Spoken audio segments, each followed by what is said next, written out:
Good evening, everyone, and welcome to ONS this evening. Can I take any apologies for absence, please? Yes, we've had apologies from councillors Duffy, Grady, Herdman, Julie Tucker, Ward and Wilkins. Oh, thank you to everyone that has turned up then, and everyone that didn't need to turn up for turning up as well. Can we just have is there any declarations of interest? No, thank you. And then minutes of the previous meeting, I'm happy to move them as a true and accurate record. Do I have a seconder? Councillor Clatworthy, everyone agreed? Yeah, thank you. Right, questions from members of the public. We've had a written submission, which I'm happy from the chair to read out and give the response to. So the question was from Laura Van Toller, the Anti-Litter Evesham Volunteer Group. Her question was, why haven't our parks and open spaces across Wychavon been made secure since last year, 2024?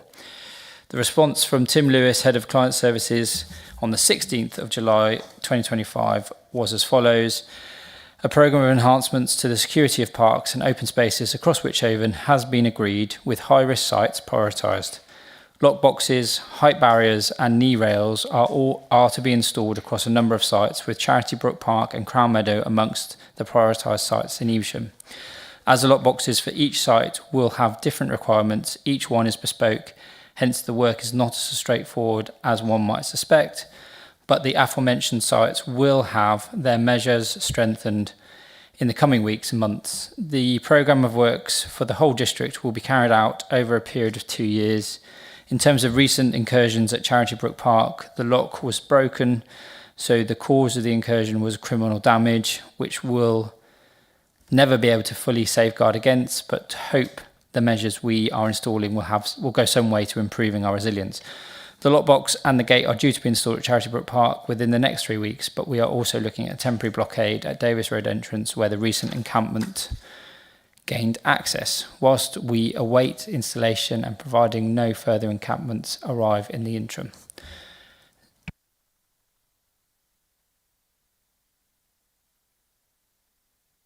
So, moving swiftly on to the South Worcestershire Community Safety Partnership 25-26 report, and Jen's going to introduce that for us. Thank you, Jen. I'm happy for you to sit there, Jen. Thank you, Chair, and good evening to the committee. Councillor Rob Adams is also here as the Wychavon District Council representative on the Community Safety Partnership, and I'm here both with my director role, with community safety falling within my directorate, but also as chair of the South Worcestershire Community Safety Partnership, so also representing the responsible authorities that are represented on that partnership.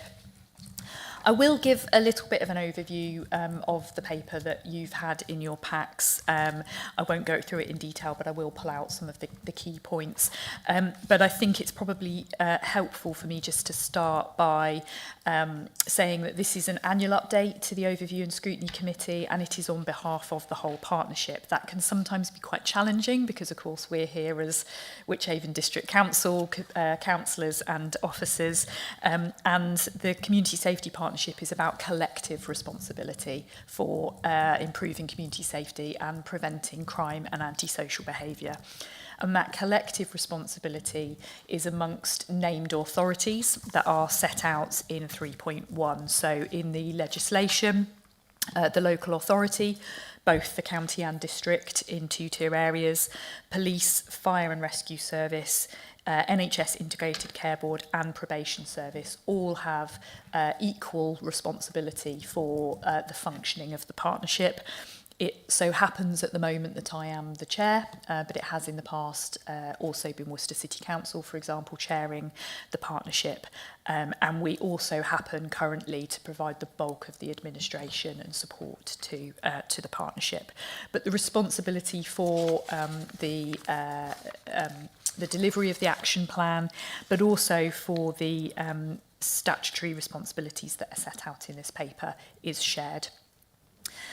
So as you can see from the paper, we are required to have a partnership. So it's not something we can or can't have. We must have a partnership in place, although we currently choose to do that as on a South Worcestershire footprint, so across Malvern Hills, Worcester City and Wychavon.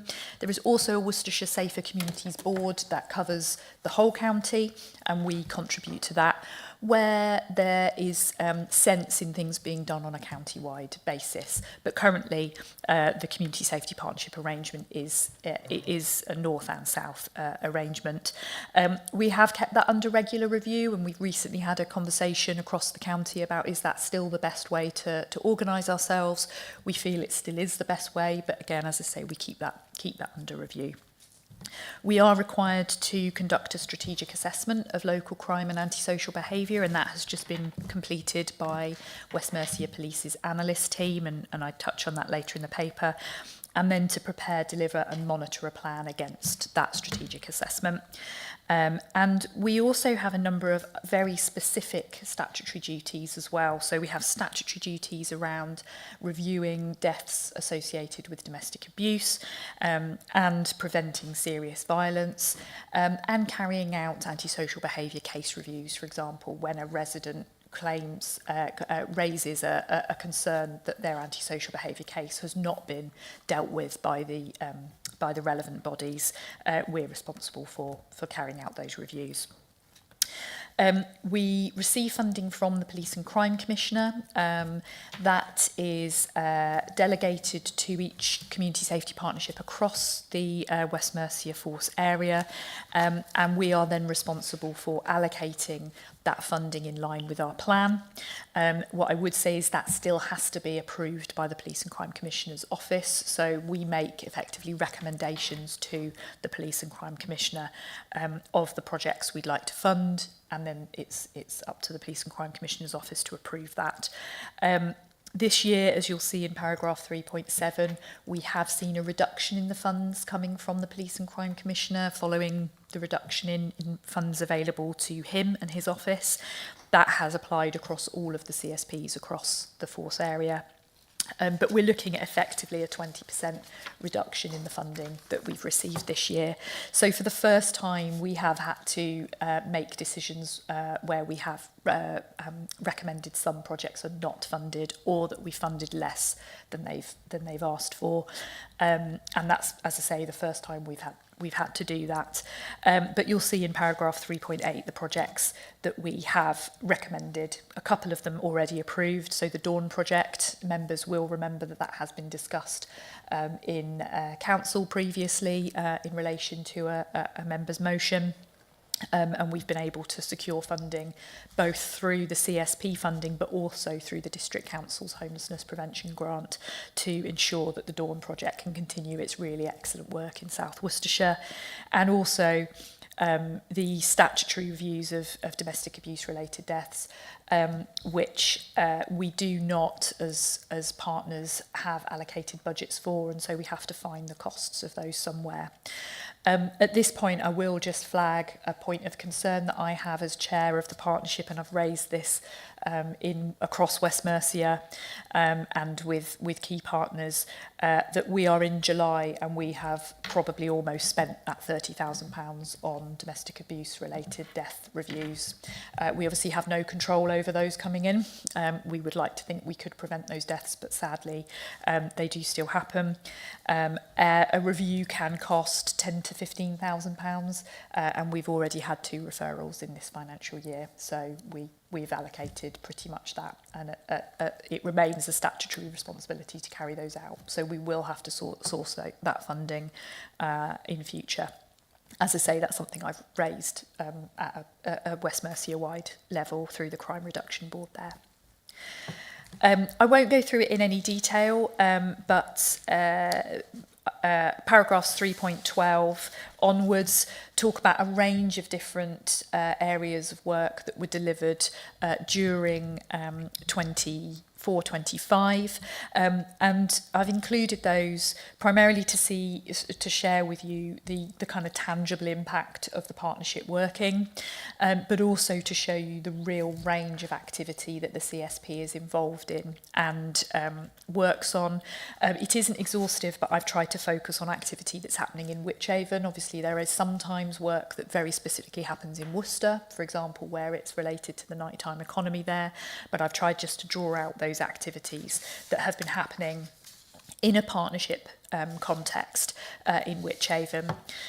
You'll see, for example, the Cut It Out programme of domestic abuse awareness training sessions that have reached 113 people in that financial year across South Worcestershire. I can absolutely say that we have seen direct referrals as a result of that training, including to protective orders being delivered for families. So it's having a real and tangible impact, and we continue to monitor not just the numbers of people that come through training, but actually the impact that that then has on assisting people who are experiencing domestic abuse. I've mentioned the Dawn project already, moving into an area that's very different. Smart Water, which members will be aware of, is a really simple but effective way of deterring acquisitive crime, particularly in rural areas. In the past, we've had really successful rollout in Peopleton, and in the last year, we also rolled out to Defford and the Flyfords, and that is a really successful way of communities coming together to kind of build up a barrier against burglary and acquisitive crime in their communities. Project Treasure is quite an unusual one and quite an innovative one that was a partnership between the councils, West Mercia Police and other emergency services, where we have been able to create a very simple, low-cost intervention of seatbelt covers, which include communication advice, contact details for neurodivergent passengers in a car. Again, that had some really fantastic profile in the media, and we've distributed over 200 of those across Wychavon and Malvern Hills, and we've had fantastic feedback from emergency services about the fact that that can really help at a critical point where a person may not be able to communicate their needs, for example, after a car crash, a road traffic collision. And then at the other end of the scale, you'll see the Right Path work, which is working with a very small but targeted number of young people who are at risk of serious violence. So we funded that through the Serious Violence Duty funding from the Home Office, working with North Worcestershire CSP to work intensively around mentoring with those young people who may be at risk of knife crime, county lines drug dealing, and other involvement in serious violence as part of that. So very small numbers, but absolutely critical, intensive work.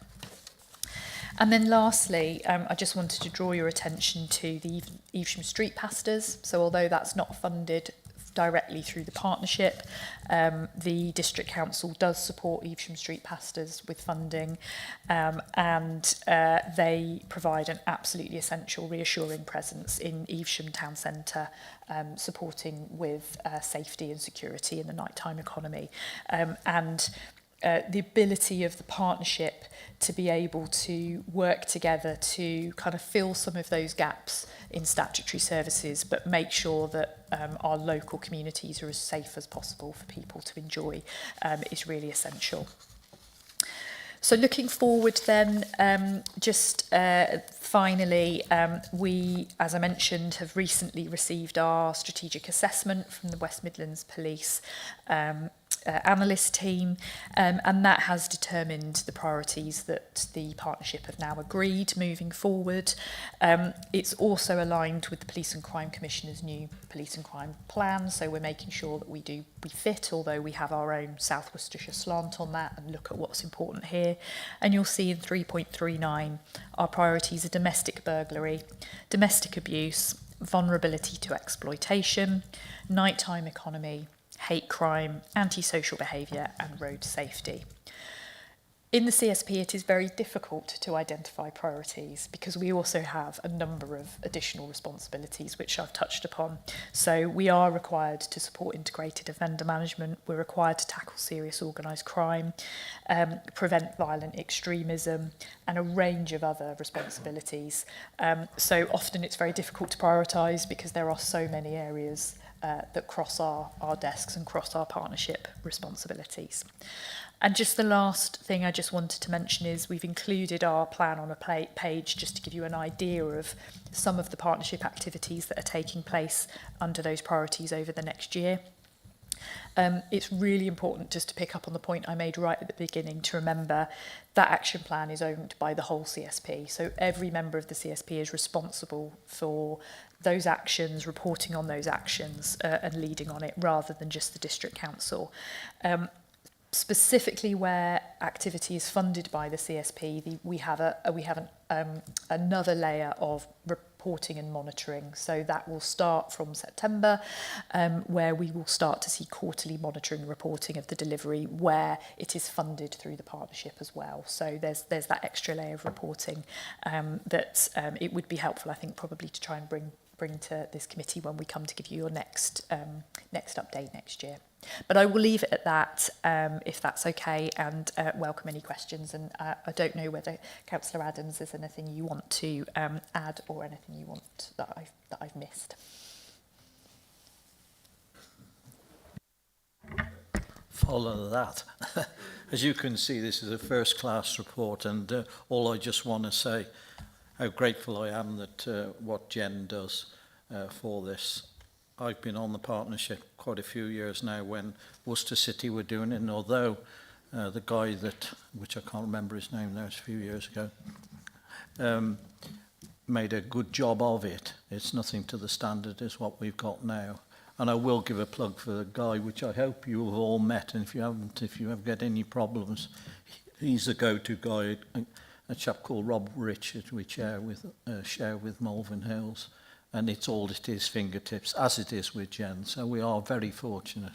Wychavon's a low crime area, and it's because initiatives like Jen identified that makes it even better.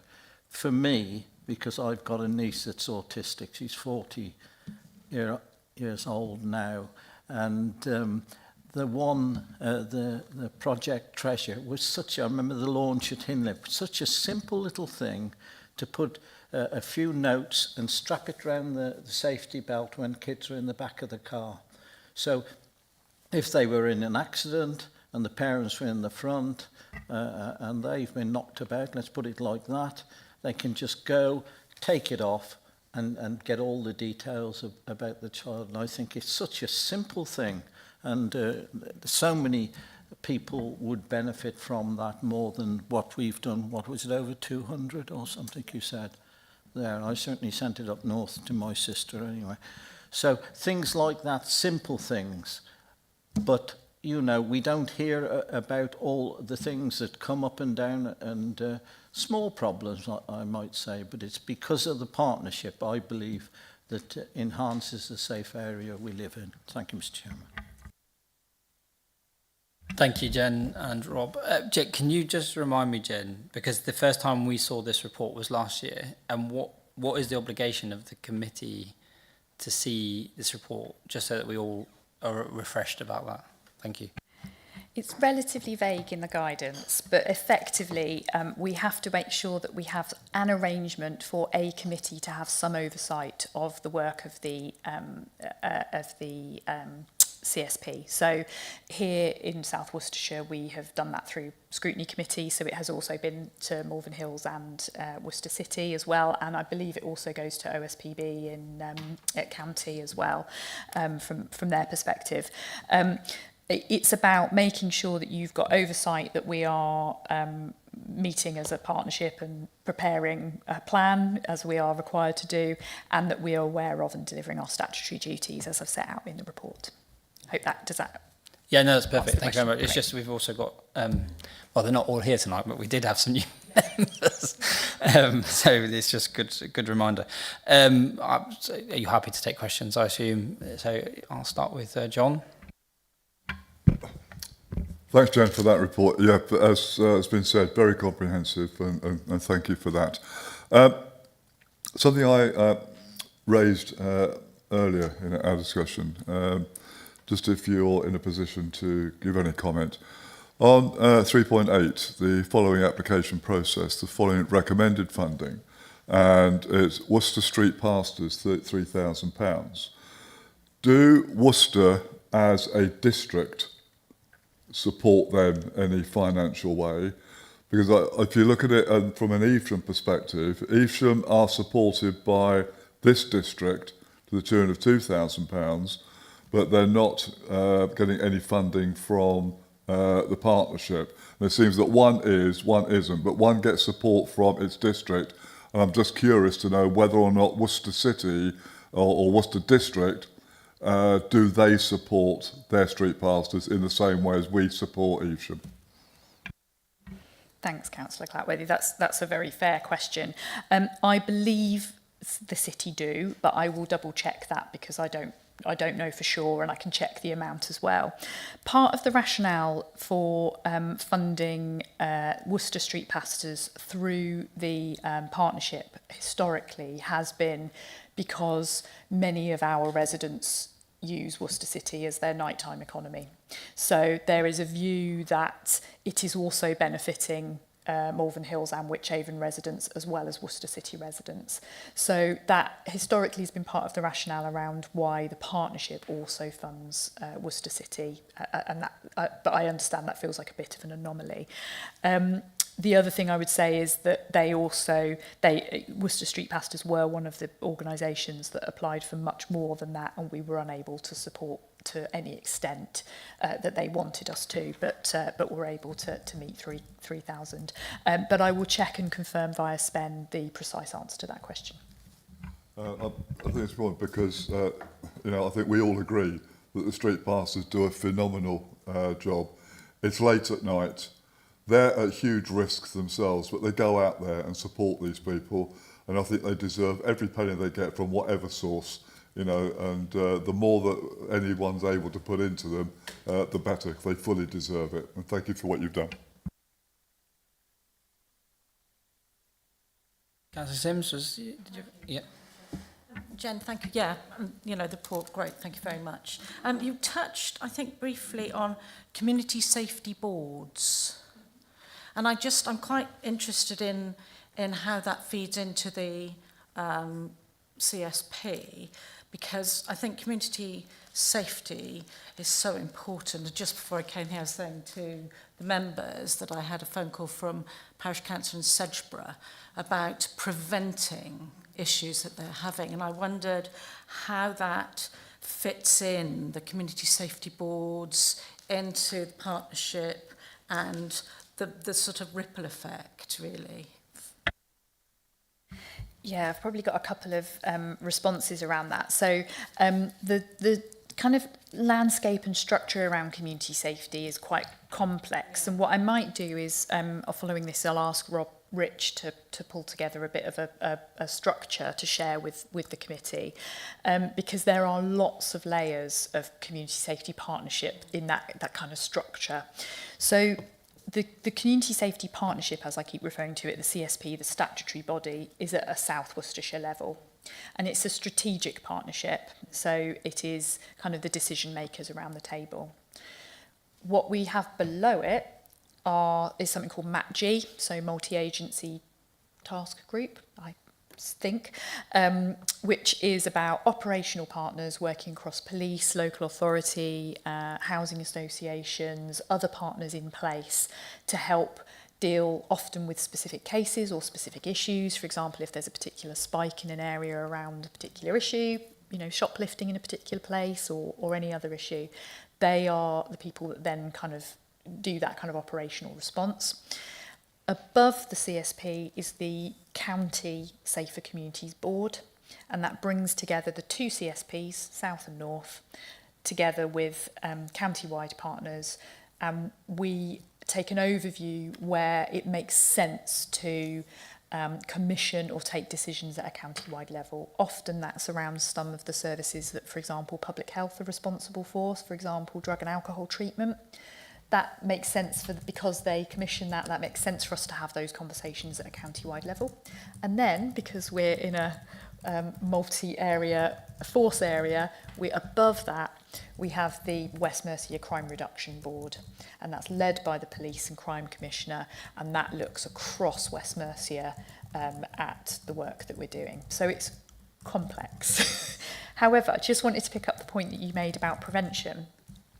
Really, the added value of the CSP is about the prevention bit, because it's not about policing, because that's the police's job.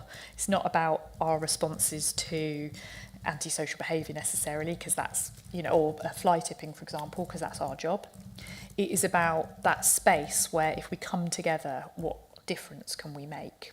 So for me, the biggest win of having a partnership is where we can prevent and intervene early. I'm not sure we always do that as brilliantly as we can, because like in anything, prevention is always the thing that we want to work towards, but we're always dealing with the bit like health, for example. But absolutely, I think the partnership is where we can do that prevention work, because we've got, for example, health around the table, and they're not necessarily going after criminals, they're helping us to ensure that people are not facing the challenges that mean they might be more vulnerable to crime, for example. So there's lots of things we can do in that partnership setting that is more about prevention. And if there are particular issues in very small areas like a parish, absolutely have a chat with us about how the partnership could support, whether that's strategically or through our MATG work. Certainly opening a conversation. Absolutely. The sort of rural areas where they just sometimes identify pockets of crime that then perhaps move on elsewhere. But thank you very much. That's really interesting. Come. Going on your conversation of where you were saying about the statutory review of deaths for the domestic abuse. First of all, it's a lot of money. But why is that your responsibility and not the responsibility of the police force? And secondly, why, make it even worse, but why is it only that you do a strategic review on a death as opposed to the things that are sometimes worse than death, dare I say that? But yeah, some of these domestic abuse cases can be so horrific that, does that make sense? Yeah. Yeah, so it's a statutory duty to carry out the review. So it's outlined in legislation, and quite clearly outlined in legislation of what we have to do. It isn't just our responsibility, so it's the responsibility of all of the named authorities, so police, ourselves, NHS, probation, fire and rescue, service. So we have collective responsibility for it, and that's why we use the money from the CSP, because then that's our shared money, if you like. If we got to a point where we had run out of that money, we would have to look to all of the partners to ensure that we could fund that, because we have a shared responsibility to do that. What I would say in Worcestershire is that Worcestershire County Council are the ones that effectively run those reviews. So they hold responsibility for commissioning the service. So it has to be an independent author. There's certain guidance around who can and can't author a review. So they have to commission that. So they go through a procurement. We're going through a tender process at the moment through the county for a review for an author. They manage all of the sharing of information, all of the meetings where we discuss cases, and then manage that with the Home Office. So when we get a referral in, it can be any agency that refer in and say, we're aware of a death, we believe that there's a relationship with some sort of domestic abuse, whether that is somebody has been murdered or suspected to have been murdered by a partner, or the most two recent we've had relate to suicides that have been considered to have had domestic abuse as a contributory factor. The referral will come into the County Council, and we will hold a scoping with all partners to understand what has happened there, and then we will make a decision as to whether it's eligible as under the national criteria. We then have to submit that to the Home Office, so Home Office make that decision. So there are quite clear guidelines around what does and doesn't count as a review under this legislation. I think I agree, you're absolutely right. And for example, if you're looking at a safeguarding adults review, they don't just deal with incidents where somebody has died, but also where there have been serious harm to somebody, for example. At the moment, that's not covered by legislation. Realistically, the capacity to do that would be quite challenging, but I also recognise that some of the learning from that would be really important as well, and that may well be something that's coming down the line in terms of the legislation. Councillor Day. Thank you, Chair. Yeah, thanks, Jen, for the report and for the commentary. I guess I was fairly new to this. I have to say, I know you talked about it in the past, and I think it's probably quite a difficult job to chair that group.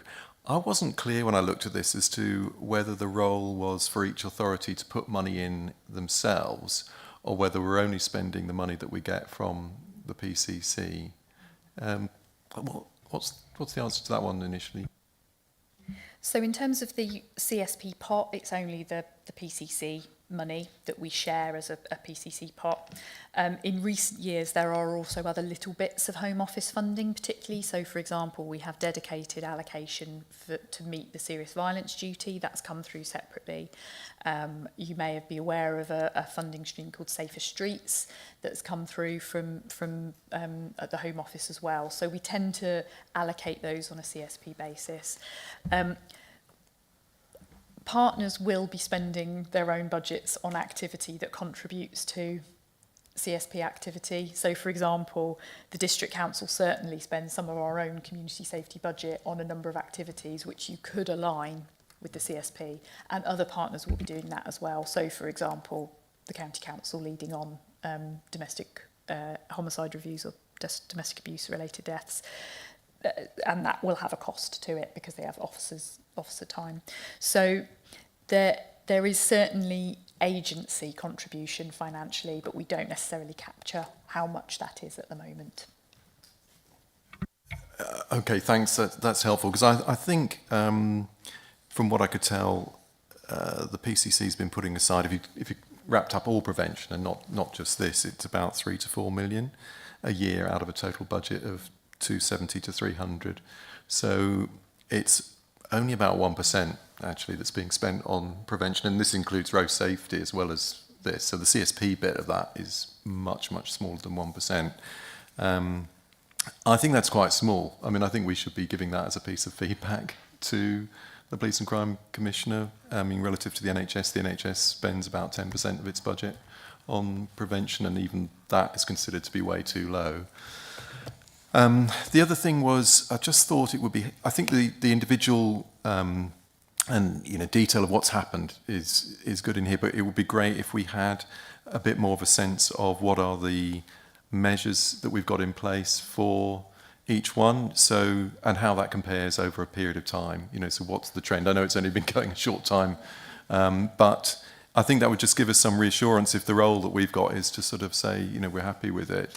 There's an example. I think, as you were saying, the cut it out one, clearly we know we've had a number of referrals. So, we might be able to just say on a green, amber, red basis, we're happy.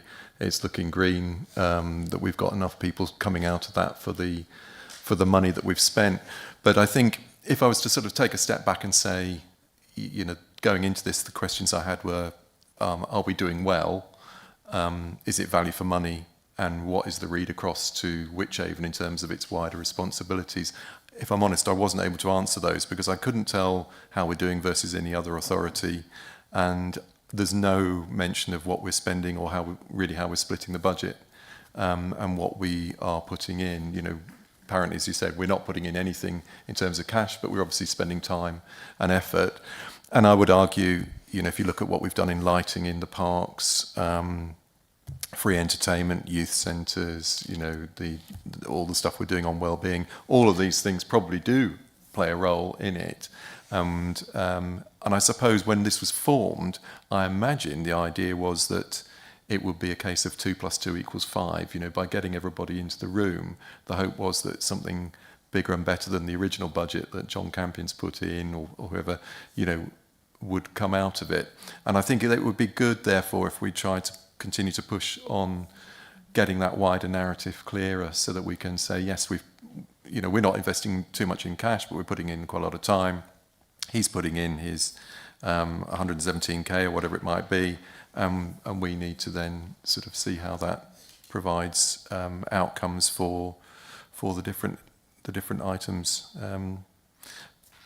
Those are the main thoughts. Thank you. Yeah, you're happy for me just to respond. So 2 things I'd just say to that. I think that's really helpful, and we'll certainly reflect on how we present that next time. 2 things. I think the point you've made there about the investment that goes in, that it could actually be very broad in terms of what makes a safe feeling and safe place is really broad. So, and you know, if I think about some of the county council commission services like drug and alcohol treatment, that's millions of pounds they spend on that has a direct impact on the safety of the local community. So that's quite hard to capture, but I'll give that some thought in terms of how we do that. And then the data comparison point, there are no sort of standard measures across CSPs that we would then be able to compare. But in terms of what's the success for CSP, so there's no kind of comparison there. But I think what we certainly can do is pull out some of the kind of some of the community safety data that we have that could range from, you know, crime levels through to ASB levels, for example, but also perception of crime, which is also a really important part of that. Councillor Clatworthy. Just to pick up on something that Angie was saying, obviously with every domestic abuse that results either in a death or a near death, there's obviously going to be trauma. And a lot of people obviously are going to be, to use a single word, psychologically affected. They'll be visiting GPs, getting counselling and so on and so forth. Do the partnership make any contribution towards to the NHS to cover those sort of, if you like, extra costs regarding consultations, counselling and the such like for these victims? Not directly via community safety funding. What I would say is they are a named authority, so they have the Integrated Care Board is a named authority with responsibility for domestic homicide reviews and the wider community safety picture. But we do also provide support, so part of the top sliced bit that is top sliced by West Mercia before the money comes to us is for victim support, for example. So although it's not through the NHS, we do provide support to victim support to ensure that that doesn't just apply to the direct victim of a crime, but those affected by it. We also refer into, there is a national charity that provides support for those who have lost a loved one to domestic abuse as well. So we have those elements that ensure that we've got support available to those who've been affected. Thanks. Thank you. If I can just ask a couple of questions. So I'm just interested in in terms of the north-south CSP and then the county-wide, do they get the same allocation of funding, or what is the formula? Because I'm mindful that in our CSP we've got the biggest, well, the sort of nighttime economy of Worcester, etc., is in our. So do they get an equal amount, or is it different? I believe it's the same. So I know that North Worcestershire receives the same, and I believe all of the other CSPs in West Mercia, so Herefordshire, Telford and Shropshire each receive the same. The County Worcestershire Safer Communities Board does not receive any funding directly from the PCC, so that comes straight to the north and south. So that seems like a huge omission, really. So interesting what representations we could make to the Police and Crime Commissioner based on the fact that if we have the city of Worcester within ours, and then the sort of the rurality of Wychavon and Malvern Hills, it's quite a complex partnership to be chairing. So well done on that bit, and equally quite a few competing needs within that as well. And I think it's interesting. It's interesting to see the priority given to domestic abuse, and domestic abuse can occur in any circumstance. Which leads me on to the question about the Dawn project. I'm aware that at one point, I think in the last sort of 12 months, it looked perilous that it might not be able to continue. And I think obviously the funding is probably very welcome. I appreciate though that the Dawn project will probably operate across Worcestershire. So do the other CSP, did they contribute financially to that as well? No, so they only operate in South Worcestershire. So so the North don't. Just for the committee's awareness, in more recent months, the County Council have commissioned a new service for community-based domestic abuse support. The tender was won by West Mercia Women's Aid, but in South Worcestershire, they are partnering with the Dawn project. So that now brings that together, so that actually it has, the offer is across the whole county, but delivered by West Mercia Women's Aid in the north. But that has meant that we've given a slightly lower contribution. We've contributed from our homelessness funding as well, but also looking forward, they've got more sustainability because they are part of that broader service, so that will be able to pick up some sustainability. And I would hope we don't get into the situation that we were in sort of 6 months ago also, where we were looking at losing that really vital service. Which I think was tied up in that sort of tender, wasn't it, and everything. So I'm really pleased. And West Mercia Women's Aid is also a brilliant organisation, so it's good that they're working together. I just assume as well then for the North Worcestershire CSP, they also were top sliced for the analyst role, so that money it's all the same. So just in terms of my understanding, so the Police and Crime said, I'm going to give you this, but then I'm actually going to take this. So it's completely within the gift of the Police and Crime Commissioner what to give. There's absolutely no... So then that leads me on to the question about the reviews. So that kind of worries me slightly because your other partners, you look around the table, we've got district councils and, lots of people talk about our reserves and everything else, at Wychavon we're a good council. We have good finances, we keep things... So they're going to look to us. And I think if you were to look to the NHS or to other partners, as the police, they'd say, well, we don't have the money. So what is the repercussion if one of these reviews is put forward, it's accepted by the Home Office, but then we don't have the funding and all of us were to say, we're not paying for it? What is the repercussion? Would we be fined? What would be if it's a statutory obligation? I appreciate maybe that's never happened.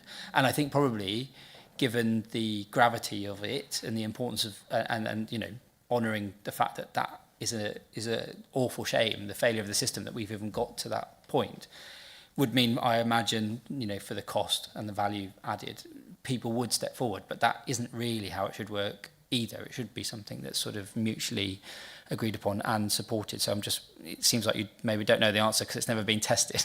And I'd rather we weren't the authority that tests it either. But okay, it's just out of interest. I don't know, again, I don't know whether that's something that could be passed on to the Police and Crime or the Office of the Police and Crime Commissioner to say, obviously you've made those recommendations or you've made them aware of that. And equally it may be that they don't know, but also mindful as an authority, as a council, as the board that you come to us with your plan and we're reviewing it. Is it helpful that we were to pen a letter to the Office of the Police and Crime Commissioner and say, look, we're aware of this, we take that obligation particularly seriously, but we are concerned that we're literally 3 months into the financial year and we've already committed our budget to two reviews. What happens next? So I put that to you. It doesn't need to be done now, but definitely if something we can add weight to your argument, then I think that would be a good use of our time to do that. And just thirdly, I mean, this is a question that, again, probably you might not know the answer to, but probably appreciate that there will be some implication. At the moment, we don't know what this means in terms of local government reorganisation. I think that is just up in the air, to be discussed at a point in the future. Okay, that's fine. I thought that might be the case. Except that in a unitary area, the unitary authority still has the statutory responsibility. So in a two-tier area, the legislation requires there to be a partnership at both the lower tier and the upper tier, which is why we have so many layers. So regardless of the outcome of local government reorganisation, that should make life simpler. In terms of whatever footprint we end up on, you won't then have to have two levels of CSP. And sorry, very last question. Why is it our statutory responsibility to review domestic abuse? That's not like a challenge. I'm just saying, was there a test case in the past and it was actually deemed that it was more appropriate to be done at a sort of local level versus a national? You know, any death in that situation is tragic, and I can see how reviewing the sort of ecosystem in which it happened would be important. But why is it our responsibility? So it's the CSP's responsibility. But of course, because the legislation says that you have to have a CSP at a district level, although we choose and are allowed to do that on a 3-district footprint, I suspect it's because often policy doesn't necessarily lend itself to how that's going to operate in a 2-tier area. So you do often see bits of policy that kind of work in a London borough but might not work elsewhere. So that's definitely one of those examples. And actually what I would say in Worcestershire, we manage that really well by having county council willing to take the lead for that, because the county council often have a lot of that capacity around safeguarding adult reviews, for example, a lot of that knowledge and understanding that they're able to bring that expertise. So we're really lucky, I think, that county council are willing to say, right, we'll lead on this. It's still the CSP's responsibility, but they do the kind of legwork admin and sort that out. So I think we make that work.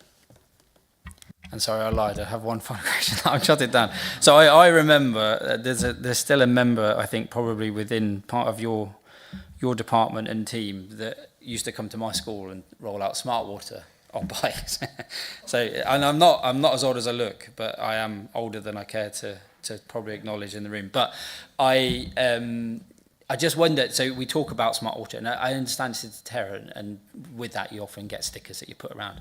But it would be really fascinating if there was a way of extrapolating, just if not necessarily that it was a direct reason, but there was when we recovered stolen goods because of the smart water, we were able to get it back, because there's definitely a value added there, especially for farming machinery or anything like that, and equally for sentimental value. It matters to people to get those things recovered. It's a huge part of recovering from what can be quite a traumatic incident when you're robbed. Essentially, it's very upsetting. So it would just be, as part of the next report, it just would be interesting to know that impact, which I'm sure that is. It's just would be great to see it within the report. But thanks, Jen. That was a really good. Oh, sorry, Richard. Thank you, Chair. Yeah, and thank you for letting me speak.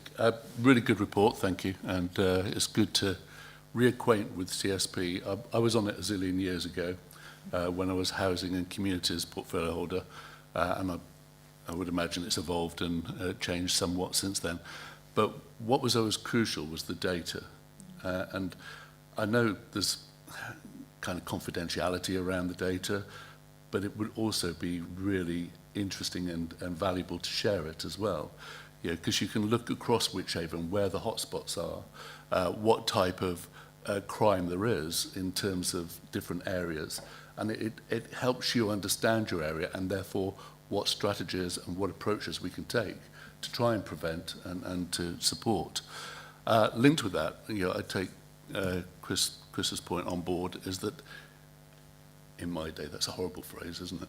When I attended, partners, we would work out from the data what we wanted to achieve, where the goals were, which you've got your list here, so I believe you've done that. And then as partners, we would agree how we would contribute in terms of our own budgets to get that synergistic benefit of targeting prevention in that area. Not just take the budget that was given to CSP, we would work with the partners and contribute from the partners our involvement and support for that initiative. It doesn't sound quite like that's how it's operating, but potentially it could. Yeah, just on the first point around data. So yes, we deal with that data at every meeting. So we have our analyst presents the latest data at every meeting. We have a conversation about the kind of so what and what for each of those areas. The operational group also deals with that on a much more kind of real-time basis, so they can target the work that they're doing. What I will pick up with our analyst is how we can best share that data in a way where we can share that with ward members in particular, because I think that's probably a missing link at the moment, and how we do that in the most appropriate way. And I really value your feedback about how it has been able to work in the past around that partner investment and coordination of partner involvement and leadership of the priorities, and that's certainly something we are trying to re-establish with partners over time. But I might pick your brains a little bit about how that used to work. Thank you. Thank you, Jen. Thank you very much. So moving on to the next item, which is the Overview and Scrutiny Committee Annual Report. This is for approval. It's a comprehensive report. I must thank Spencer for pulling it all together. It's always good to review what we did do in the year, because it's always interesting to remember that what we touched upon and the things that and the people that we spoke to. It would be a good point as well probably to acknowledge that there's been change within the committee now, and for instance Charles Tucker no longer sits on ONS committee. I think he's probably sat on it for as long as I've been on and off a district councillor, so just to thank him for his contribution to the committee over the time. It sounds like he's been punished because he's been put on planning, so that's his problem, not mine.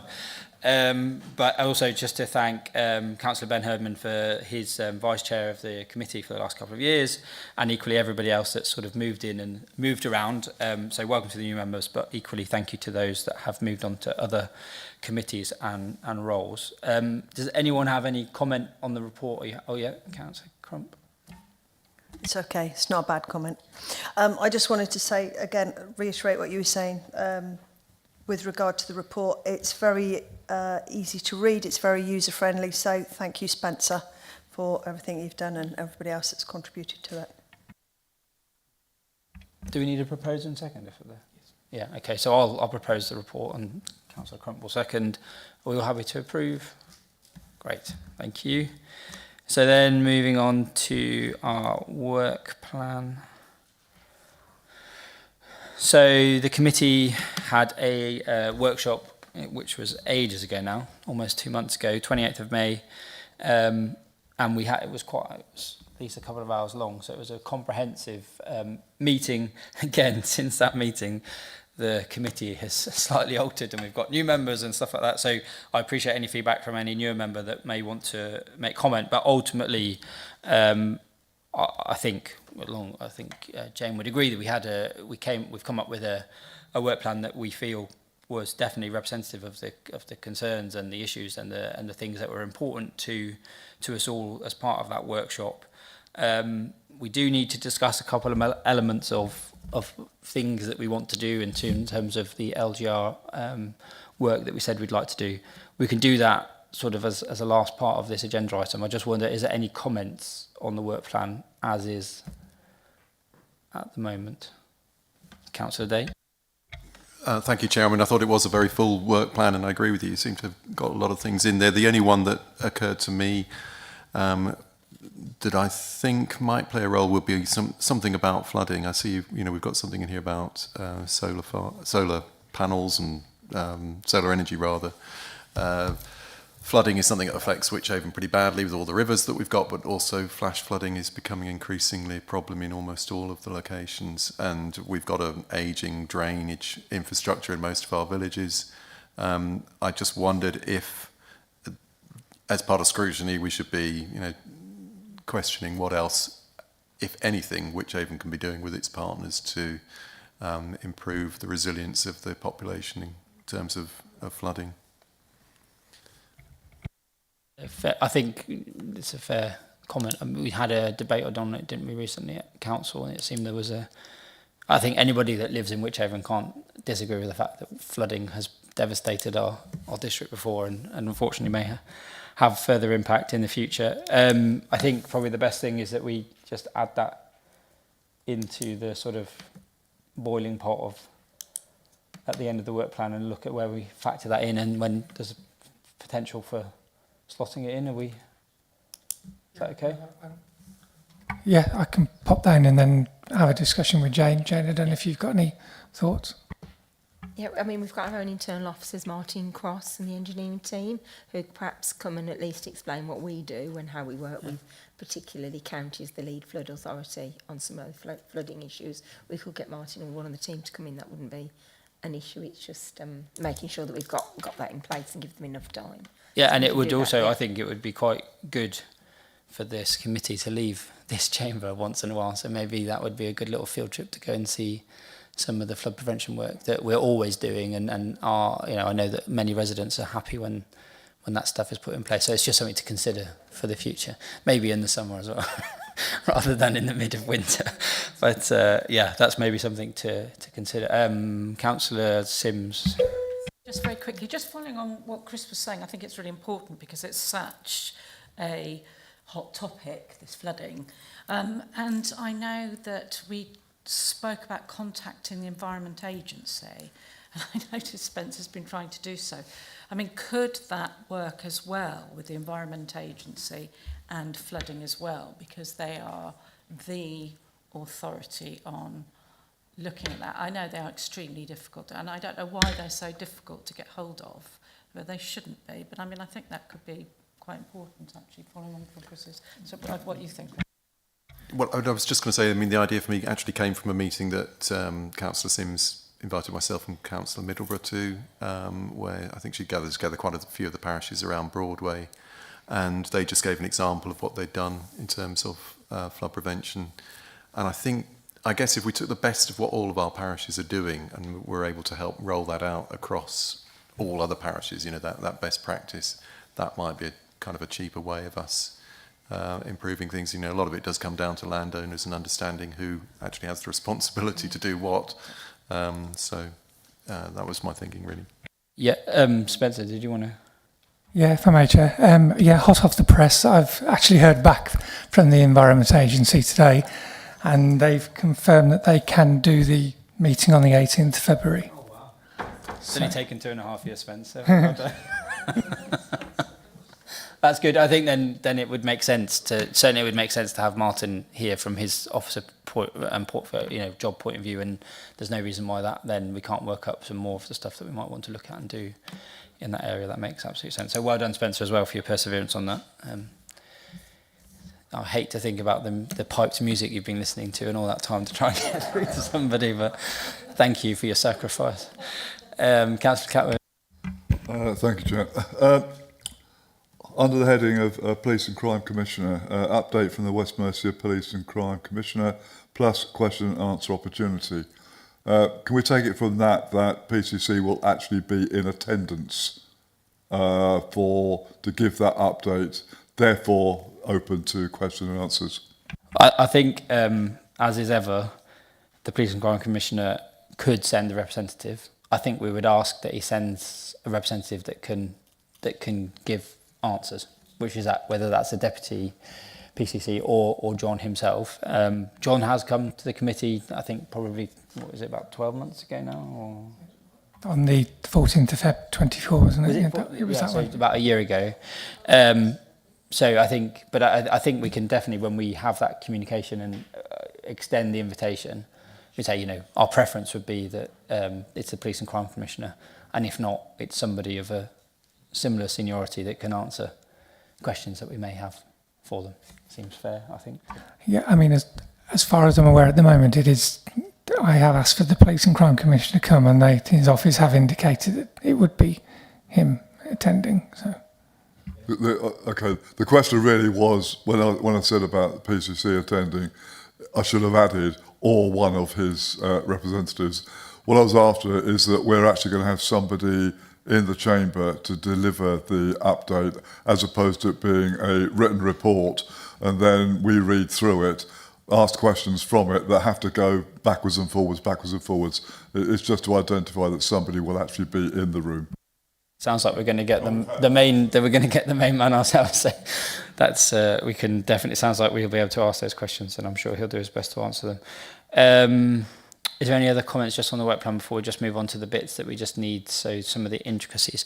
Jane, if I bring you in, so Jane and I have had some conversations around how we do this sort of additional work on the LGR and the stuff that's come back, and I cannot remember the consultancy. Mutual Ventures. That's it, Mutual Ventures. Doesn't sound like anything that should be doing that sort of No. work. Sounds like a pension scheme rather than that. But anyway, that's fine. So Mutual Ventures, they have done this work. We want to review that work before it goes back to council as part of Owen's overviews. Just it seemed like a good thing to do. I think had this conversation with Richard and Paul, and they agreed, and they both said that potentially whether it wasn't both of them or one of them would come and take part in that conversation and the workshop that we would do. So originally it was talked about as a task and finish group. There just is not enough time for us to do that given the sort of timeframes that everyone's working to. But the proposition is essentially we have like a sort of a special meeting that would be a sort of 2 hours probably to focus specifically on that. At which point we'll have as much information as we have that would go to the council that allows us to review that. So I'll let you, I'm speaking for you, Jane. Sorry. Thank you. No, not at all. I think the issue that we've got is about the timing of it all, because of course you've got August, which is the period of holidays. We have, Vic circulated fairly recently the staff survey responses to all members and also the resident survey. So you'll have that in your inboxes to have a look at. It's quite interesting, some of the reading around the resident survey. And what we really wanted to do was also bring those to the meeting to have sort of a bit of a feedback workshop. So absolutely not a task and finish because of that period of time, but have a overview and scrutiny workshop, as the chair said, about 2 hours to look at the feedback from the residents and from the staff, but also to look at the mutual ventures. So mutual ventures were selected, it wasn't PwC or any of the big financial companies, because what we wanted to do, particularly looking at the two unitaries, was look at the local support and the demographics and what they could do in terms of that economic piece of work as opposed to purely. So they've done the financial as well, they're doing that piece of work, but they're also looking at all of the other elements to it rather than just purely the numbers, which I appreciate PwC have done as well on looking at the One Worcestershire approach. So we should get the information back from Mutual Ventures at the literally the 31st of July, beginning of August. Officers will need a period of time to then digest that and make sure that we're comfortable with it. So really it's trying to get a date in sometime from the 15th of August before the 3rd of September, because I thought what we could do is, even if it's in that last week in September, if we can have Councillor Middleborough and also Vic would like to come to that, and probably Cherry, because she's the one who's done the residents' work, is then the chair, or we can quickly pull a paper together, but clearly if it's going to be in that last week, it won't go out with the papers, but I think it'd be important for the chair to then at full council explain what the thoughts are. And clearly there's going to be a report from Mutual Ventures that will have gone through all of the section 151, so all of the treasurers. So we would like to think the actual outputs are correct, but it's about the assumptions that are made within that I think from a scrutiny point of view, it's about challenging that, and does that make sense, and why would you use that? So I think it's that rather than pulling the whole thing to pieces. It's just about understanding what those recommendations really, or what the information that's come out from Mutual Ventures is, and we can then work that through in a workshop, talk that through in a workshop. So it's trying to work out, and I appreciate that we haven't got all the ONS members here this evening. The latest really is that the last week in August because of holidays, if we can do it then, or the week before that, which will be beginning around the 21st, 22nd, something like that. The other point I wanted to mention was Councillor Crump and also Councillor Morris went to the conference last week. Was it last week or the week before? Week before, goodness me. And whether there was anything, because a lot of that was around LGR, whether there was anything particular that Councillor Crump or Morris felt was important to make sure that during that workshop members looked at as well. So I don't know whether if Councillor Crump or Morris just wanted to mention any of those, if that's okay with you, Chair, as well.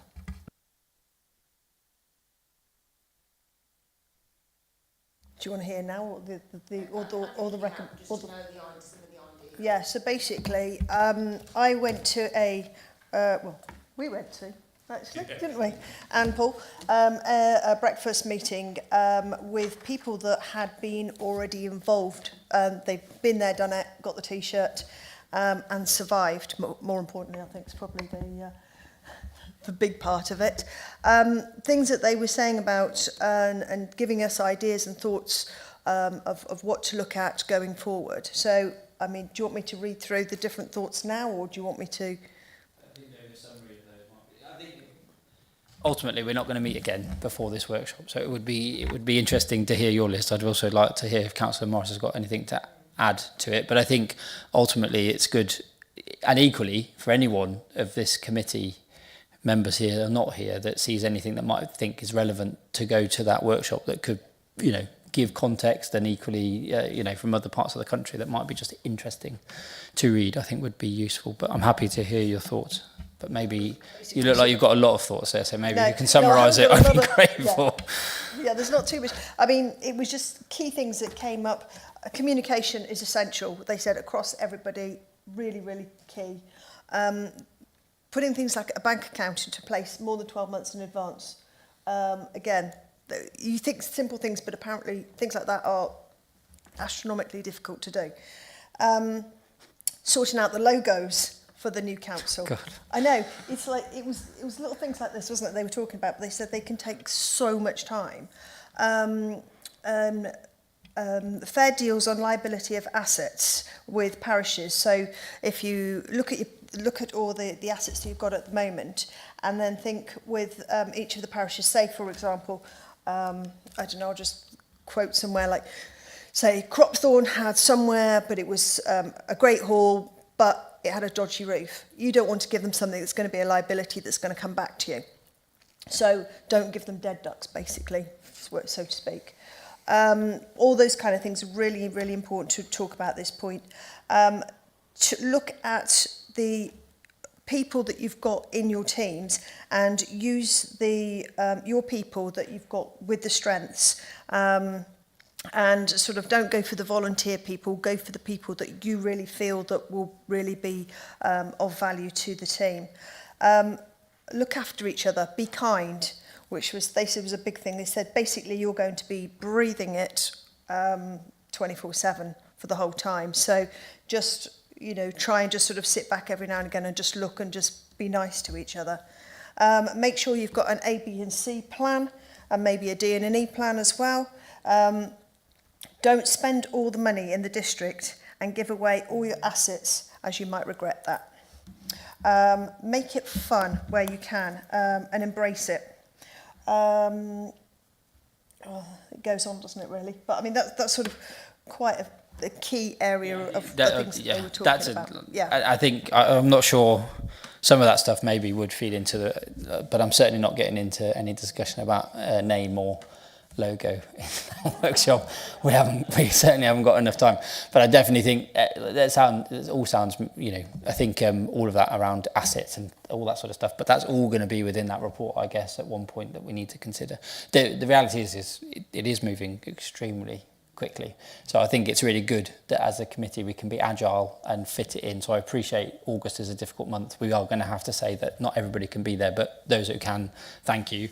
And I think it's really important that the wider council see that we've taken the time to do that and review those things and just give our thoughts to that. Jane, sorry, did you want to... No, sorry, Chair, just one other point. Of course, after the 3rd of September, when members make a decision as to which way to go, there's then another big piece of work by Mutual Ventures or whoever through that procurement, which then will have a greater scrutiny because you'll then have more time to look at what's that level of detail, and things like asset transfers, liabilities, all of that will then be picked up, balance sheets, or everything will be picked up as part of that exercise. So whilst this isn't high level, because there's a lot of detail within the Mutual Ventures report, I saw just a bit of a draft around the finances yesterday, so it is slightly high level, but clearly there's enough information in there for members to make, I would hope, an informed decision as much as they can. And so if Spencer and I get together and just send out some dates to all committee members and see if we can do a bit of a poll to see when we can all get there. The other thing Vicky's going to do is an all-member briefing as well, which will be the all of the surveys and the Mutual Ventures as well. But when I talked to him today, I said I wanted to do something just for overview and scrutiny because I felt that was important to feed into the council meeting. Councillor Morris, did you have anything you wanted to add to that? Thank you, Chair. I would hope the meeting wouldn't be later than the third week in August, if that's possible at all. I know it's holiday time, but it'd be good to get ONS's report and information back prior to in some time before the third, if at all possible. But I appreciate the difficulties at this time of year. Totally agree with your feedback, Andrew. I haven't typed my notes up, so and I didn't bring them tonight. But that was a really interesting session, wasn't it, that we went to? And there was others, and the discussion all round conference was largely about LGR. Did you go to the Falmouth one as well? I think you and Paul both went to that, didn't you? So they used Falmouth as a kind of case study, as a town and how that viewed Cornwall's LGR and how Falmouth had benefited from the LGR in terms of some of the assets and some of the activities they took on, which was, I know Paul told me how interesting it was, so that we can get the information for that as well. I went to one later in the week, which I don't think you or Paul did, which was a DCN one, District County Network, about parishes, and that was really interesting as well. And it is about how you've got to have a disciplined structure on how you take assets back from the district to the parishes. But what came out is this sense that unitaries, and there's plenty around at the moment, but they are still very money strapped, still financial obligations and issues. So sometimes to safeguard that place and locality, you need to find the assets that are relevant for sustainability to go to the parish level, because they're likely to put that time and investment in and secure the longer term benefit of that asset. So that was a big part of the discussion. So I've got the notes on that as well. But right round, some of the exhibitions, what was the one? People Go, was it? People to Go? They very much are a consultant that work on not a one unitary, a two unitary, because everything I've heard is about one unitary. But they were saying how actually you can benefit adult social care and children's services as the two big areas in breaking it up into two. Now, that's not the government guidance. Government guidance is don't disaggregate to reaggregate. But they were saying at a smaller level, you get into some of the detail of adult social care and children's services that gets lost in the unitary, in the bigger picture. And you tend to have more benefit to transform than you do in a unitary. Unitaries tend to take them lock, stock and barrel as they are and just carry on with them in that service level. Whilst if you do disaggregate, and I say this is against the government guidance, but if you do, you have a better chance of transforming it and re-aggregating and making sure it links in with housing, with disability-funded grants, with community activity, and harmonising the activity a lot more at a more local level. So that wasn't where my mind was at. So it was interesting to hear that and see that as a different perspective. Then it was good networking and talking to others as well. Again, I spent time with the past leader of Somerset, and he was saying that all through you've got to be sure with how your parishes are part of the picture and how you bring your districts together. We get on in Worcestershire. We've got great districts and we get on with the county council, and yet we seem to be working on two levels, even though we get on. County council are moving ahead still with the one Worcestershire, and the districts generally are working together with their own plan as well. We're not harmonising it. County have work streams already set up to bring this about, but we're not that involved with the work streams. So it's, whilst we get on, we're not working effectively together, which we need to be doing really to bring this about. But I think in Wychavon we're doing some really good stuff. The parish meeting we had was fantastic. This room was full. It was uplifting, motivational. The parishes put all their concerns and their issues forward, but we had a really good discussion. We had a case study from Dorchester coming through saying how they'd operated as a parish when Dorset went to a unitary. And we had the gentleman from Calc, wasn't it, that presented as well, which was really interesting. So I think we are generally moving well, but there's a lot more to do to really get it to harmonise, and I think Scrutiny can play a good role in developing that.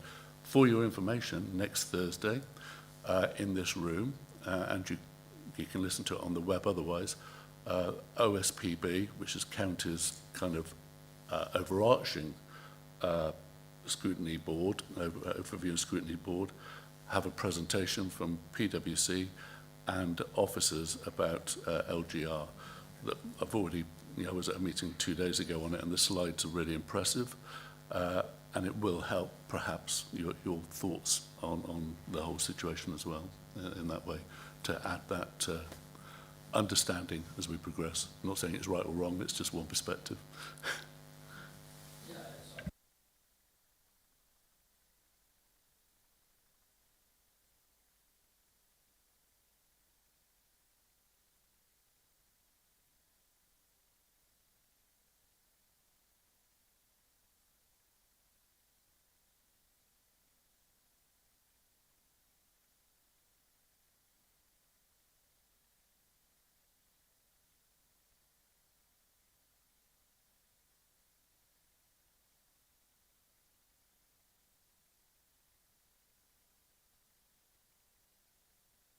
Just touching on what Richard was saying, and we mentioned briefly at the pre-meeting about parishes using that data. How will that benefit our scrutiny by having parish data there? I just wanted to ask that question. I don't want a detailed review now. I just wonder, using the parish data for that, how is that going to be used to either both of you? As an aside, I think there was a piece of work which Chris has spoken to me before about, that Cherry had done to sort of, there was that sort of like looking at all parishes in the district, wasn't there, about the ones that had good village halls and the ones that didn't, or the ones that had playing grounds or not. And I think that work, Chris, excuse me if I'm paraphrasing what you're saying, but that would seem to make sense when we start to do the work around, like, assets. Pardon?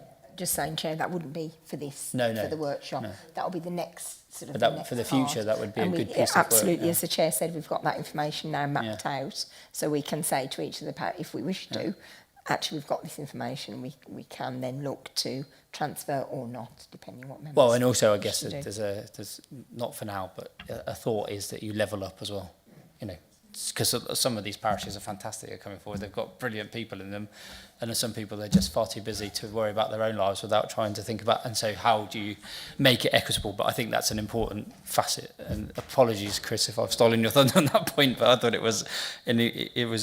made sense. And then the other thing that we discussed which was part of the work plan, was to review the capital programme, which was put forward by Aaron, who's obviously no longer a district council, let alone a member of this committee. Speaking with Jane, I don't know why I'm calling you Jane. Jane is that as part of the budget scrutiny, we would set aside almost a meeting to discuss that in detail, because it makes sense as part of budget scrutiny. That's everyone will have the necessary training, the officer time and resource to make that a really, really good piece of engagement with that important piece of work, rather than us trying to do it here in an hour and a half and not everybody having the sufficient training maybe to understand fully what that means. So hopefully everyone agrees that that makes sense to do that as part of budget scrutiny, and obviously it will be ever more important that we do that, because there will always, some of that stuff within the capital programme, the council is not going to be here long enough to deliver on it. So there's all that elements that needs to be considered and look at and stuff. But that, I think budget scrutiny makes the most sense for that to happen. So that won't happen until future. I know that Spencer's asked for people to put their names forward. We will ask the wider council as well about people that want to go on to budget scrutiny. So we'll have to have that conversation if it's over prescribed. But we will do what we did last time, I guess, with the training, which seemed to work really well. In-person meetings, making sure that we've got adequate time between meetings for questions, etc. Last year seemed, well, I think it was a triumph last year in the sense of the budget was accepted unanimously. I mean, that and that was it was a mutual benefit to everyone in the council that was the case. So I think we'll continue on that vein, and we can. Yes, yeah. Very exciting scrutiny group. Yeah.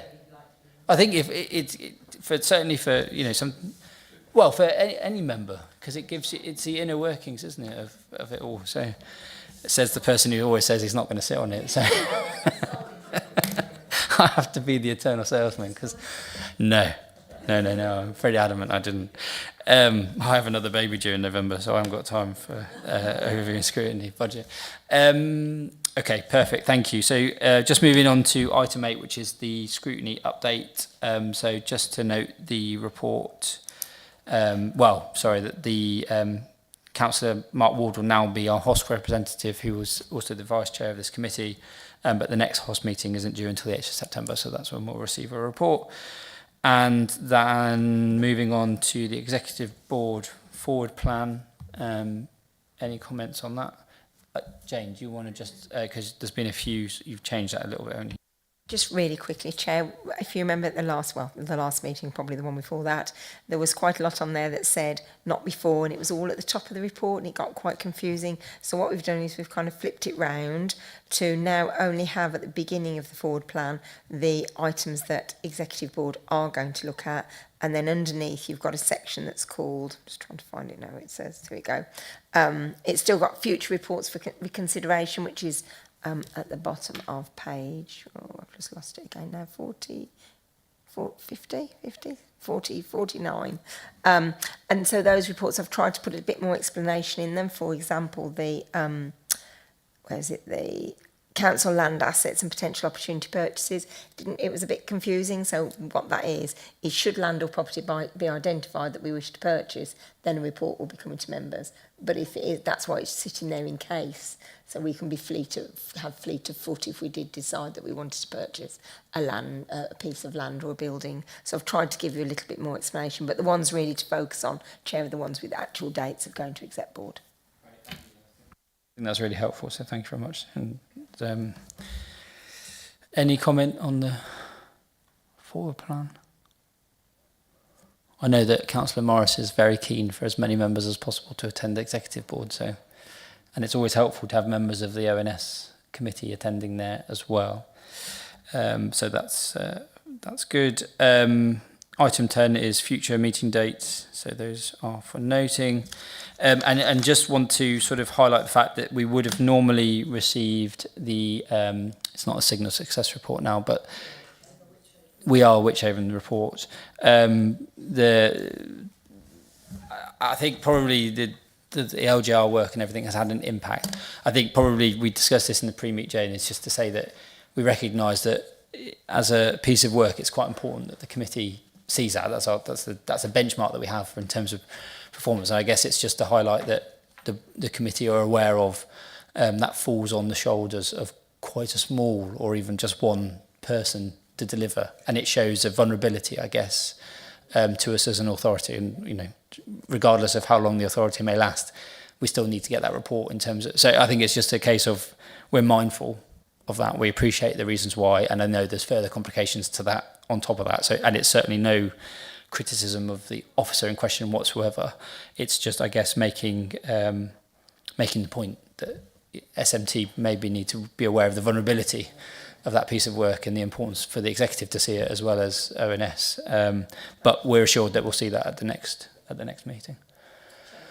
Yeah. What we'd wanted to do was, rather than have end of year and quarter one at the next meeting, we'd email round, or Cherry would do a presentation to members just as a one-off prior to the next meeting. So to try to work that through, rather, it's up to members, but rather than having the two at the same meeting, it's really up to yourselves.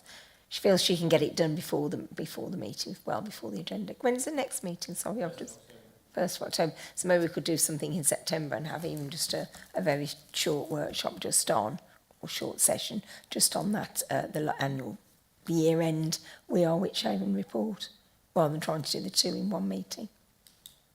I don't think I completely understand. So, Chair, so Cherry can get the We Are Wychavon quarter 4 report done in the next few weeks. Yeah. So what she was saying was, rather than bring it to the meeting with the quarter 1 report, so you've got 2 performance reports, one end of year and one sort of quarter 1 to the same meeting, she'd have a session just with overview and scrutiny members to go through the end of year 1. Okay. Separately to a formal meeting. Is that okay with everyone? Yeah. Yeah, I think that's fine. We just obviously would bring Yeah, the we'll notes sort of that to Yeah, yeah. to the formal meeting to Yes, say that yeah. we've reviewed it We've and looked reviewed at it. it. But yeah, I Thank mean, if that's that Yeah. seems to make Thanks, Chair. sense. That's fine. Thank you.